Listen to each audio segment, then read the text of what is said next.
ጠቅላይ ሚኒስትር ቤንያሚን ኔታንያሁ ሞተዋል ተብሎ ስለተናፈሰው የሴራ ንድፈ ሐሳብ ከአሜሪካው አምባሳደር ማይክ ሀካቢ ጋር በለቀቁት አዲስ ቪዲዮ ማሾፋቸውን ቀጥለዋል።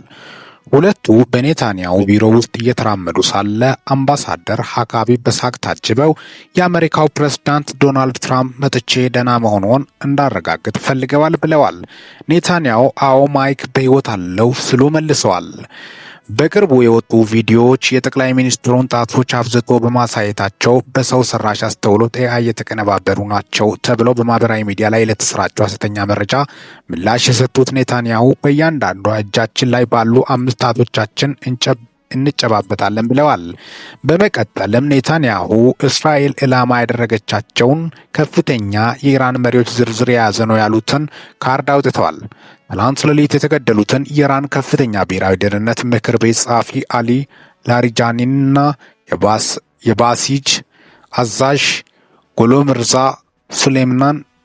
ሱሌማንን በመጥቀስ ዛሬ ከካርዱ ላይ 2 ስሞችን ሰርዣለሁ ብለዋል። አብሬያቸው ቆየሁት ሚኪ ነኝ። ይህንን ቻናል ሰብስክራይብ በማድረግ ወቅታዊና አጫጭር መረጃዎችን ያገኙ። ለሰዓታት ካሉኝ አጫጭር መረጃዎችን ይመስላሉ። በወቅታዊና አጫጭር መረጃ እስከምንገናኝ ድረስ በያላችሁበት ዓለም ክፍል ሰላም ያቆያችሁ።